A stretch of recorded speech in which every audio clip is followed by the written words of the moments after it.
സമയം ഒരു 5:05 കാണും. ആ സമയത്താണ് മീൻ കഴിക്കാനായിട്ടൊരു മോഹം. എനിക്കല്ല, ചേച്ചിക്ക്. അങ്ങനെ നമ്മൾ മീൻ വാങ്ങിക്കാനായിട്ട് ഇറങ്ങി പുറപ്പെട്ടതാണ്. മീൻ വാങ്ങാൻ അമ്പലൂർ പോയിക്കൊണ്ടിരിക്കുമ്പോഴാണ് അസ്തമിക്കാൻ പോകുന്ന ആ സൂര്യനും ആകാശവും എൻ്റെ ശ്രദ്ധയിൽപ്പെട്ടത്. എന്നാൽ പിന്നെ അവരെയും കൂടെ നമ്മുടെ വീഡിയോയിൽ ഇടാമെന്ന് വിചാരിച്ചു. നല്ല ഭംഗിയില്ലേ കാണാൻ. ദേ അവിടെയാണ് നമ്മുടെ മീൻ തട്ട്. ഭാഗ്യം, അധികം തിരക്കൊന്നുമില്ല.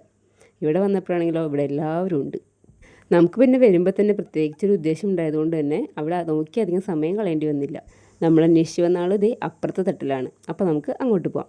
ദേ ദിവനാണ് ചൂര, അപ്പുറത്തിരിക്കുന്നവന് കേര. നമുക്കാവശ്യം കേരയാണ്. അങ്ങനെ നമ്മൾ അതിനൊരു കേരേനൊക്കെ സെലക്ട് ചെയ്ത് ക്ലീൻ ചെയ്യാൻ കൊടുത്തു. അപ്പോൾ ദേ അവിടെ ഇരിക്കുന്നു നല്ല തക്കുടുമുണ്ടൻ ചാള. ഇപ്പോൾ കൂടുതലും ചെറിയ ചാളയാണ് കിട്ടുന്നത്. അതുകൊണ്ട് തന്നെ ഒട്ടും സമയം കളഞ്ഞില്ല. കുറച്ച് ചാളയും കൂടി എടുത്തോളാനായിട്ട് ആ ചേട്ടൻ്റെ അടുത്ത് പറഞ്ഞു. എനിക്കാണെങ്കിൽ ഈ മീൻ കഴിക്കുന്നതിനേക്കാളും അത് ക്ലീൻ ചെയ്യാനും ക്ലീൻ ചെയ്ത് കാണാനൊക്കെയാണ് കുറച്ച് താല്പര്യം കൂടുതൽ. അപ്പോൾ പിന്നെ ചാള നമ്മൾ വീട്ടിലെത്തിയിട്ട് ക്ലീൻ ചെയ്യാമെന്ന് വിചാരിച്ചു. കേരയാണ് നമുക്കവർ ക്ലീൻ ചെയ്ത് തന്നു.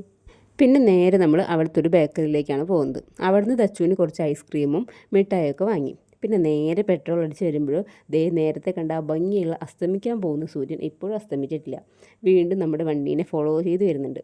അപ്പോൾ പിന്നെ ഒന്നുകൂടെ പുള്ളീനെ വീഡിയോയിൽ കയറ്റാമെന്ന് വിചാരിച്ചു. അങ്ങനെ നമ്മൾ ആവശ്യമുള്ള എല്ലാ സാധനങ്ങളും വാങ്ങിച്ച് വീട്ടിലെത്തി. എന്നാൽ ഇതിൽ എന്തെങ്കിലും ഒരു ഐറ്റം എപ്പോഴും ഉള്ള പോലെ തന്നെ മിസ്സിങ് ഉണ്ടായിരിക്കും. വീണ്ടും അച്ഛനെ പറഞ്ഞിട്ട് വാങ്ങിപ്പിക്കേണ്ടിയും വരും. എന്തായാലും ഒരുങ്ങിക്കെട്ടി ഇറങ്ങിയതല്ലേ, അപ്പോൾ ഇനി നമുക്ക് എൻ്റെ കുറച്ച് പട്ടി ഷോ ആവാമെന്ന് വിചാരിച്ചു. അപ്പോൾ ഇന്ന് ഇത്രയേ ഉള്ളൂ. ബാക്കി ഇതിൻ്റെ കുക്കിങ്ങൊക്കെ വേറെ വീഡിയോ ആയിട്ട് പുറകെ വരും. അപ്പോൾ ബൈ.